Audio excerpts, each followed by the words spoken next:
The Buffalo News Ice Time podcast is brought to you by Express Windows. Windows starting at $389 installed. Visit expresswindowsinc.com. So did you have fun Sunday at KeyBank Center? That was the first question Alex Tuck asked me when I walked into the Sabres locker room after that unbelievable game against the Tampa-Bay-Lightning. I'm Mike Harrington, news sports columnist, and actually I turned the tables right back on Tuck, said, did you have fun? And we know what the answer was after a game that no one who was there will ever forget.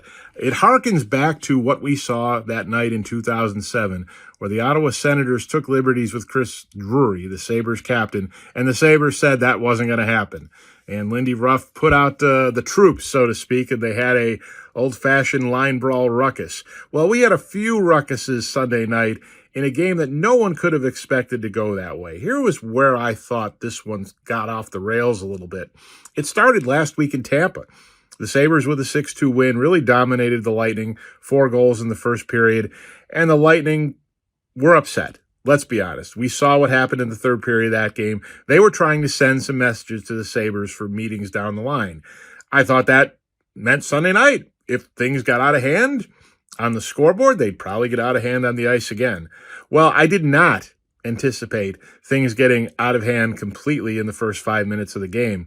A tough hit on Tage Thompson. The Sabres all jumped in as a group. And through the course of the game, we saw the way the Tampa Bay Lightning were essentially going after Rasmus Dahlin. It's an old, tried and true formula, especially in the playoffs. You go after the star players. It really reached its apex in the second period with a vicious assault. And that's the word I use, assault, from Brandon Hagel, punching Dahlin in the back of the head. He got 4 minutes, should have got a game misconduct, should have probably got a suspension, didn't get the suspension.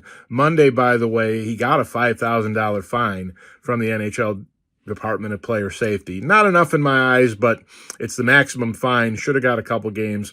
We'll see what happens on April 6th when these teams play again. I think the Sabres' memories in that area will be long. Upgrade your home with Express Windows, your local source for windows, doors, and siding. Window installations start at just $389 with a lifetime warranty on parts and labor. Our streamlined process delivers the fastest installation in just 5 to 7 weeks.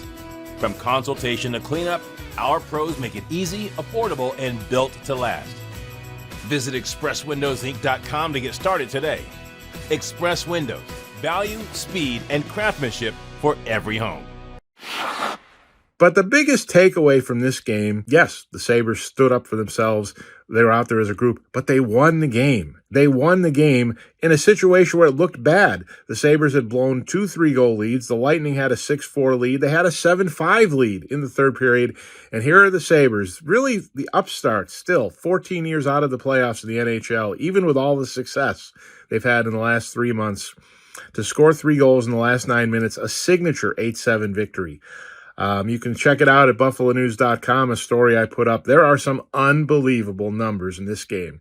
If you were there and you said to yourself, wow, that was crazy, I haven't seen too many games like that, there's a good reason, because you haven't. The first time the NHL has seen a game with over 100 penalty minutes and with 15-plus goals since 1986. The first time since 2004, the Sabres had 5 fighting majors in a game. Statements being made all over the rink.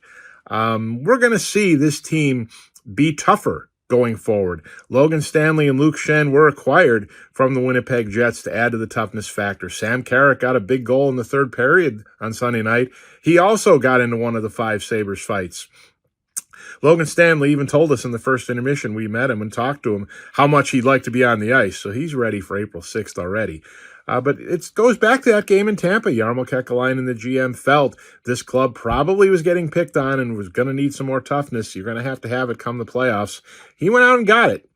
And the Sabres, without those guys, still did a tremendous job on Sunday night. Even Ukko-Pekka Luukkonen coming out on Hagel when Dahlin was getting the worst of it there in that second period. Busy week for the Sabres. Tage Thompson had another big week. NHL third star of the week. Had 7 points. He's got a career-long 11-game point streak. So here's what's ahead for the Sabres.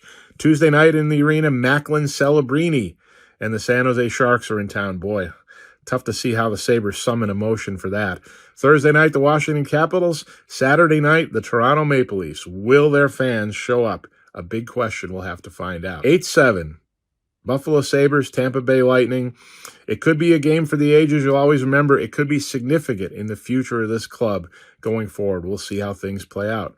I'm Mike Harrington. Follow all the coverage in the Buffalo News at buffalonews.com. Express Windows is a best of 716 favorite for window and door installation.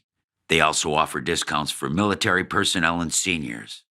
Learn more at expresswindowsinc.com. Express Windows. Fast, easy, affordable.